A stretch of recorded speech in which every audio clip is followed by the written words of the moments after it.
Hello, Monarchs. It's Mrs. Zulsdorf. Welcome back to another Wellness Wednesday. Today, I want to share with you one of my favorite books called The Big Orange Splot by Daniel Pinkwater. This is a tale about celebrating differences and being proud of who you are. We do not all have to be the same. In fact, it is our differences that make our community beautiful. Let's learn from Mr. Plumbeam as he teaches his neighbors about expressing their creativity and chasing their dreams. Enjoy! The Big Orange Splot. Written and illustrated by Daniel Manus Pinkwater. Mr. Plumbeam lived on a street where all the houses were the same. He liked it that way. So did everyone else on Mr. Plumbeam's street. "This is a neat street," they would say. Then, one day, a seagull flew over Mr. Plumbeam's house. He was carrying a can of bright orange paint. No one knows why. And he dropped the can, no one knows why, right over Mr. Plumbeam's house. It made a big orange splot on Mr. Plumbeam's house. "Ooh, too bad," everybody said.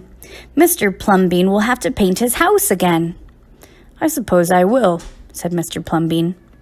But he didn't paint his house right away. He looked at the big orange spot for a long time. Then he went about his business.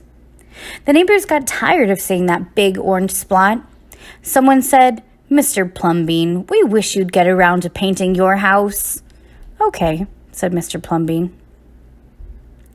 He got some blue paint and some white paint, and that night he got busy. He painted at night because it was cooler.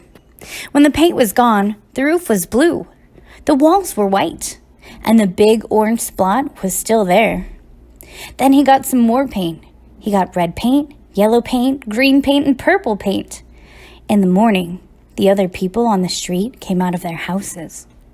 Their houses were all the same, but Mr. Plumbeam's house was like a rainbow. It was like a jungle. It was like an explosion. There was a big orange spot, and there were little orange spots. There were stripes. There were pictures of elephants and lions and pretty girls and steam shovels. The people said, "Mr. Plumbeam has popped his cork, flipped his wig, blown his stack, and dropped his stopper." They went away muttering. That day, Mr. Plumbeam bought carpenter's tools. That night, he built a tower on top of his roof, and he painted a clock on the tower. The next day, the people said, "Plumbeam has gushed his mush, lost his marbles, and slipped his hawser." They decided they would pretend not to notice. That very night, Mr. Plumbeam got a truck full of green things. He planted palm trees, baobabs, thorn bushes, onions, and frangipani. In the morning, he bought a hammock and an alligator. When the other people came out of their houses, they saw Mr. Plumbeam swinging in a hammock between two palm trees. They saw an alligator lying in the grass.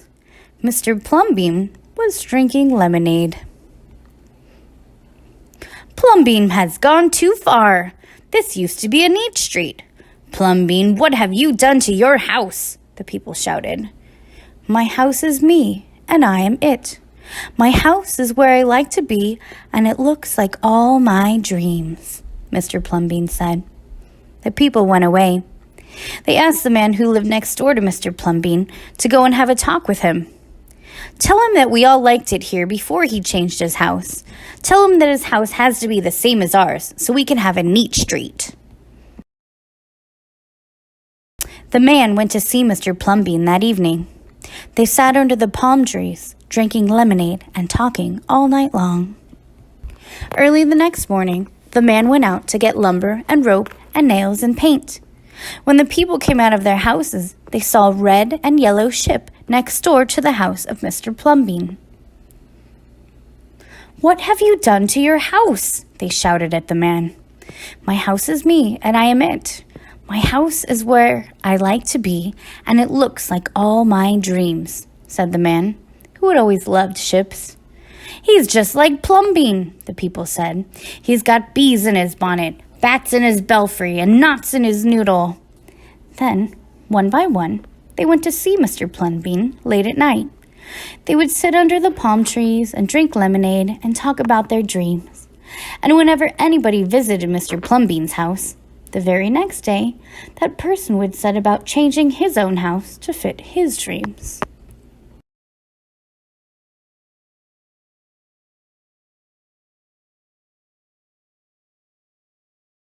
Whenever a stranger came to the house of Mr. Plumbean and his neighbors, the stranger would say, "This is not a neat street."